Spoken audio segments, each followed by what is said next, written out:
Hi, my name is Colleen Alles. I am a writer living in Michigan. Primarily, I write fiction and poetry. I really like adult contemporary novels, short stories. I have written a young adult novel as well and a short story collection. So, primarily for me, the heart of it is poetry and fiction. And so, I'm excited to share a little bit about one of my favorite topics with you today, related to fiction. Loosely, I'm calling it reimagining epic adaptations and retellings in fiction. And I have to say, this is one of my favorite topics. This is top of mind for me because at the time of this recording, I literally today went to the theater to see the new retelling adaptation of Wuthering Heights, the movie with Margot Robbie in it. And so I have a lot of thoughts. I'm still processing. I really loved it. I won't spoil it, but I thought this is perfect. This is exactly what we're talking about here. The impulse to still tell this story that's, from the 1840s. We still come back to this story. And so what is that magic? What draws writers and readers back to the same kind of source material, the classics that we come back to over and over?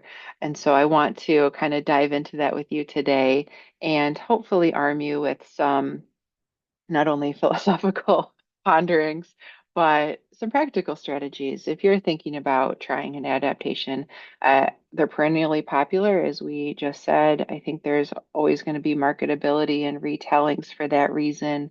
And it seems like a lot of the books that get published now are the joke is no new ideas, right? It's sequels, it's retellings.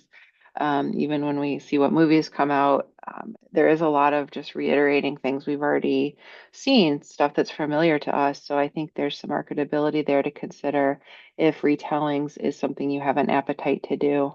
A few years ago, November of 2024, I published a retelling of Jane Eyre specifically for younger readers. And I'll talk about that today as well and share kind of what went well or what I did for that, and maybe what could have gone better. But yeah, we use our time today. It's a big topic. I don't know that I can cover every facet, but I think it's worth a deep dive, and I hope you come away with some really practical, words and concepts that you can write down and have in your mind if this is something that you're thinking about doing too. So just to hold me accountable to what we will actually spend the time doing, we will explore the terms adaptations, retellings, reimaginings, and talk about some popular examples. I'll share a little bit about my experience as a reteller, and then, think about with me what's the enduring appeal again, why do this at all? And then take a deep dive into some of those practical strategies and really look at what others have done, dissect what others have done that has been successful, right? What has made others work, as a tool for our own learning. And I wish, part of me, I wish this was a live classroom. I could ask everyone in the room to write down their favorite five adaptations, retellings. I'm not very far into this, and I'm already using the terms really interchangeably. So we'll get to that in a second. But that's why I like the word reimagining because I think it covers all covers all of my bases. But what are your favorite retellings? What are your favorite ways to see classic stories or familiar stories in new ways to re-see those things? I don't know that these are my five favorite, but to be honest, when I started to, Google around and play on Goodreads, I thought, oh, there are so many, especially when we open it up to adaptations and retellings. There are just so many. So these are some that just, I don't know, I thought it would be fun to think about and kind of represent the gamut of what we're talking about. So everything from The Lion King, retelling Hamlet, um, the Flight of Gemma Hardy, that's another. Of course, I feel like I've read every Jane Eyre retelling there is. Um, the Flight of Gemma Hardy is a really nice one, I think. For young adult readers, Splintered is a really nice retelling of Alice in Wonderland. And then, oh my gosh, how many retellings are there of Austen novels? So many. But I really love Curtis Sittenfeld. I think she was really clever when she did Eligible in contemporary settings. And then Android Karenina, a bit on the whimsy side. Maybe you probably remember this. I'd say like 2010s, 2011s. There was just this whole spate of these classics that put zombies and vampires and androids into classic works, which was fun to do, right? Because those are all in the public domain. So someone just took the text of Anna Karenina, threw in some androids. I mean, gosh, I guess I just wish wish I'd thought to do that. Is a really fun way to kind of play with that source text, but that was a little on the whimsical side. So again, I apologize if I'm already throwing the terms around interchangeably, but to get detailed about them, we have adaptations and we have retellings. The main distinction being that with an adaptation, the emphasis is on the format change. With a retelling, the emphasis is on transforming the story. So those can happen at the same time, and we'll get to that in a second. But when we think of adaptations, me going to the theater to see the new Wuthering Heights movie, that's an adaptation. It's the core story. There are some changes, no spoilers, but it is the core story. It is the core characters. It is the core plot. I would say yes to all of those things. The format changed, of course. We went from book to movie. But we can be as loose or as faithful as we want to be with an adaptation. Um, I've seen a number of Wuthering Heights adaptations. Some are more faithful, some are less faithful. It's all qualifying as an adaptation, that director's interpretation of that, right? But the focus is on how successfully are we translating from one medium to another versus the retelling, which is where my experience comes in as a writer because I'm not a filmmaker, I guess. I mostly retellings, right? Reimagining stories in very creative ways, staying within the same medium, taking that original story as framework, that's our basis, but we're really moving it and we're transforming it. For me as a writer, that's the fun part, right? Because my medium is the written word. So how can I take this 180 plus year old work and make it really fresh and new? So what about my interpretation is fresh? So that's kind of the question that I'm answering. But of course, again, gray areas, right? Clueless, when we try to think, okay, what is Clueless? If you're an elder millennial like me, you remember Clueless. And it's an adaptation because it's Emma as a movie, but it's so different. I mean, we didn't, she renamed the character. I'm saying she, I don't know the director actually. The characters are different names, right? A lot of that got reimagined. It really shifted. Not only are we losing character names, we're in Beverly Hills in the 1990s, right? So if Clueless were a novel, it would certainly be a retelling of Emma. But I think Clueless is one of those breakthroughs that's both an adaptation and a retelling, which is terribly fun too, right? Because I think the first time I saw Emma, or the first time I saw Clueless, I actually didn't know it was Emma. It was only like a friend telling me later, like, that's Emma, right? And so I could enjoy the movie, or someone can enjoy this movie without knowing the source material. And that's a really important distinction too, for that retelling and adaptation. So again, gray area, and these aren't perfect terms, but to look at it visually, adaptations, the focus and emphasis, we really are thinking about the medium. And it doesn't have to be a book to film, a play to film, that's an adaptation, right? A play to a book, any medium, anytime we're changing that medium, but we're really staying faithful to the story. Harry Potter films, obviously. There's been a lot of great Gatsby movies too versus the retellings. And again, for me as a writer, this is where I really come alive or get interested because I love to think about what new perspectives are there, how creative can we get, and it's the same core story. But we've got gray area in the middle, works that are both a medium change and just terribly creative in terms of their reimagining.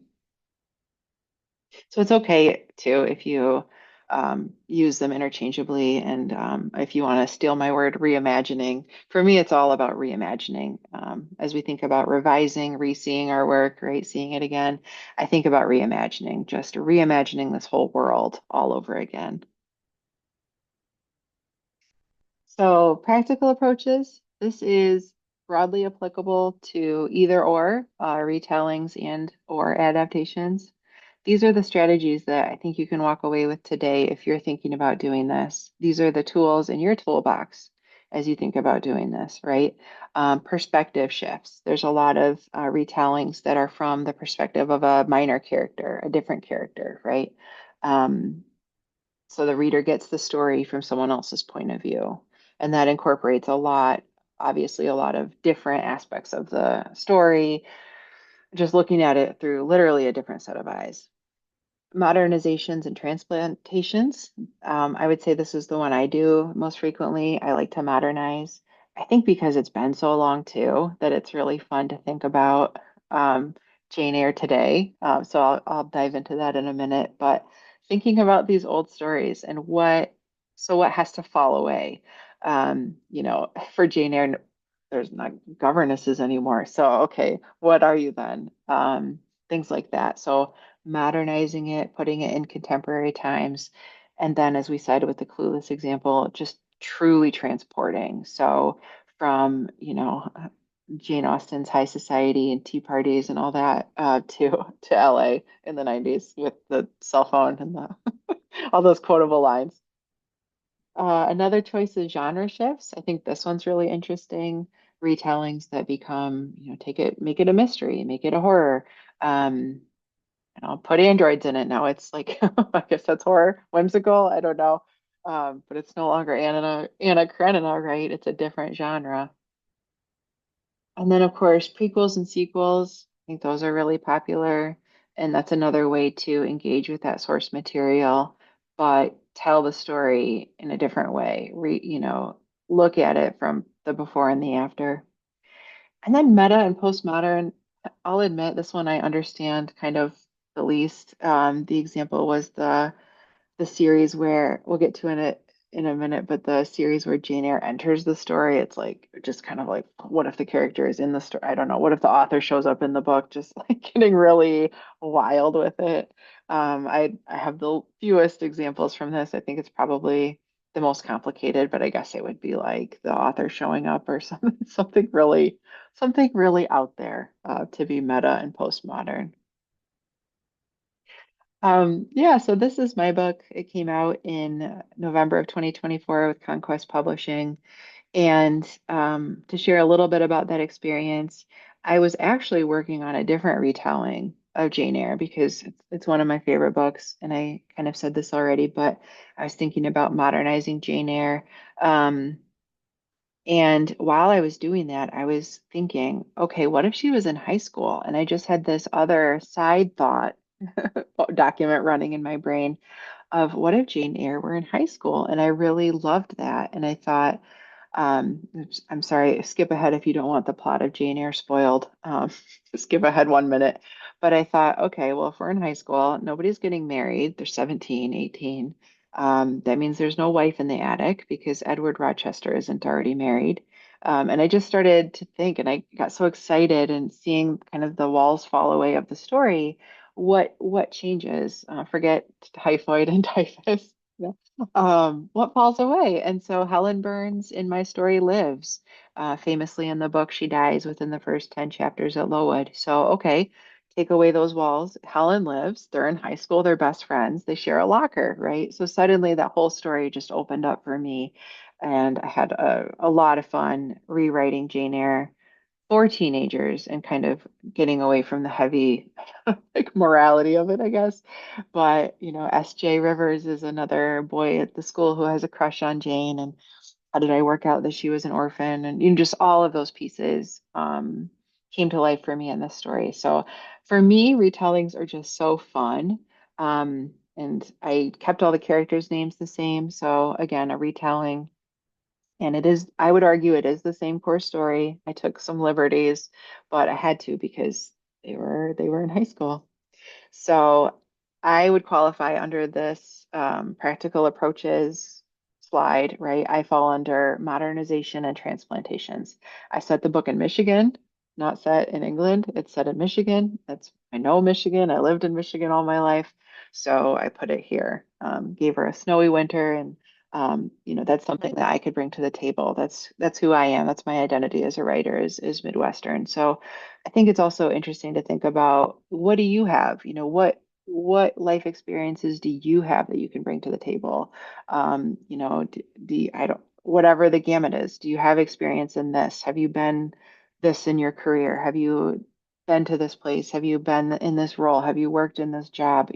What about your own story can can be a part of this retelling because you could really transport or transplant these characters and bring your own what are your areas of specialty the way that I brought a Midwest winter.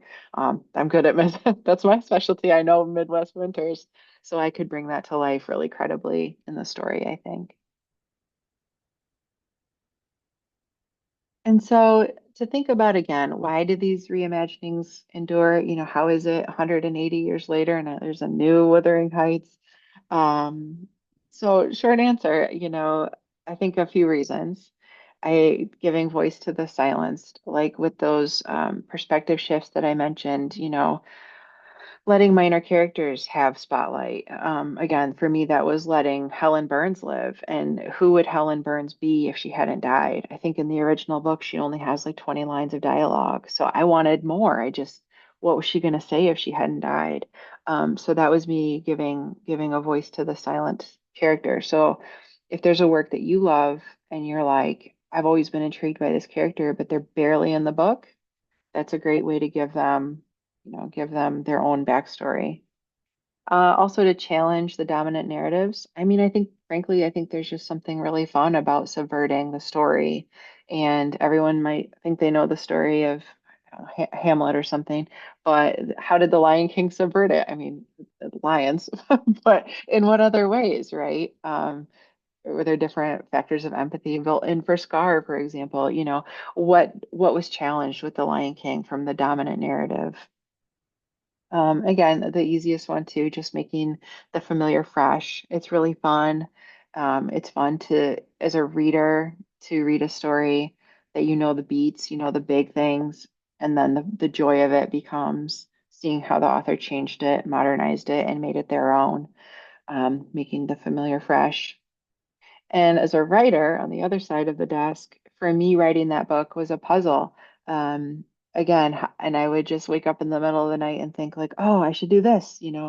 And so how could I satisfy enough of the original plot that I could still call it a retelling while letting things fall away? And so there's this kind of way that it becomes a puzzle, right? Especially if you move it in a way to a wholly different environment. Certain things need to stay, certain things can fall away. That's like your brain is figuring out that puzzle. And then, of course, we love our beloved worlds. I do love the Brontes. I love the Moores. I love all of that. Um, and so to spend more time with them is really fun. And I'll tell you, the retelling from Jane Eyre is not the only one I'm working on. I'm working through a few others, kind of doing similar things with my brain to spend more time in those worlds. So to kind of close it out today, just for fun too, we'll take a look at some really great examples. I mentioned that's a great way to puzzle it out with, I've kind of spoken really abstractly here, but what are some really great examples and what did they do and how did it work and why? So perspective shifts was the first on that block of five. Of course, I don't know that I'll read all of these, but you can kind of see um, the book Longbourn, the servant's point of view of Pride and Prejudice. That's really interesting. Um, I can't say this one. The Penelope, Margaret Atwood, taking the Odyssey from Penelope's point of view. There's another one that's like Ahab's Wife, right? That novel that came out, I think, in the late 90s or early 2000s. Moby Dick from the perspective of his wife. I mean, that's fascinating to me. Why not? She's barely in the book. So it was just wide open for that writer, Sina Jeter Naslin, to explore that and to bring. like you might think there's nothing else to say about these old works, but there is, and writers keep uh, finding things to say about these old works, which I think is really cool. And of course, Jean Rhys's Wide Sargasso Sea, that one was really important because I won't go on and on, but who is Bertha, right? And we understand Bertha so differently if we read Wide Sargasso Sea. It was just revelatory to me to read that book. Some really popular modernizations. Again, we mentioned eligible, modern day Cincinnati. Like, how fun is that? It's the Midwest. Sittenfeld is a Midwestern writer as well, so she kind of kept it close to home. Trying to think of others. Taming of the Shrew. Ann Tyler's The Vinegar Girl is The Taming of the Shrew. And that's fun too, right? Because you might not know that. Just as I mentioned, I watched Clueless as some slumber party and I didn't just thought it was a cute movie. And then to learn later what it's really doing, you can go back, rewatch, reread, and just appreciate it when you can compare it to the foundational text. Genre shifts, again, this one, I'd like to try this one. I really would. Oh, sci-fi. Okay. Android Karenina. We're gonna call that sci-fi. But to move it, again, a million Pride and Prejudice retellings. Move it to a different genre. How is it horror? What's the mystery? Um, Take a gnarly story and make it a love. I don't know. Can Heart of Darkness be like a love story? Like, I don't know. It just, again, we just start to spin our minds on this, and you could think of just endless combinations of what to do. And a few classic sequels and prequels. Of course, I've read Mr. Rochester. In some ways, he's a elusive figure, right? So this writer, Sarah Shoemaker, gave him his own prequel and backstory, so you could kind of reread Jane Eyre and have more empathy for Rochester if you read the book Mr. Rochester. Sequel to Rebecca's Tale, another one where it's like the writer has left great mysteries, and if the writer doesn't write the sequel or prequel to these, at this point, they won't, right? So it leaves the door wide open for someone else to pick up the mantle and kind of carry on. Oh, this is the one I couldn't think of, the Thursday Next series. Characters enter the books. Okay. If you can work out a better definition or conception of meta and postmodern, you can tell me, but get wild with it. I don't know. Can Jane Eyre show up in a different book? I don't know. What if Jane Eyre just like crashed in Pride and Prejudice and showed up for tea? Like, I don't know what that scene is, but I'm so into it, and I think that sounds like a lot of fun to play with. So that's kind of where I'd like to leave things. Again, hopefully you've got some not only philosophical thinking around retellings, not only why do them as a writer, but what makes them valuable as readers. And again, I do think that they're perennially marketable, as exemplified by my experience at the theater today. I'm working through retellings of Agnes Grey, thinking about Anne Bronte's Agnes Grey as a young adult novel. And I'm doing that because I had so much fun thinking about Jane Eyre for a younger reader. And then, of course, I actually am thinking through my own telling of Wuthering Heights. Again, thinking about Michigan, thinking about what I keep. That one can get thorny with what to keep and what to let go. But I'm answering that question for myself, and I think that's what's also really cool about retellings and adaptations is that mine is going to be different than just anyone else's because different things in that book speak to me and resonate with me and I can just make them my own in ways that no other writer can. So I think that's just a gold mine. And again, I encourage you if you have things from your experience that you could really bring forth and just claim it and make it yours.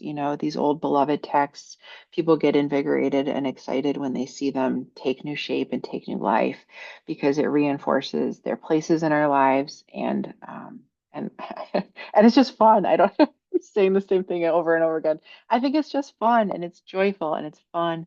And I make a case for literature, especially in these times, literature is escapism, literature is fun, this is fun, let's have a good time. Why not? Like, you gotta have some fun. So, if you find this as joyful as I do, I hope you give it a try. If you have any questions, my website is down there. It's just my name. I'm easily Googleable. Please feel free to reach out. I'd love to chat with you about this if you've got one, a question or anything, or just something to celebrate. So thank you and enjoy the rest of the conference. Thanks.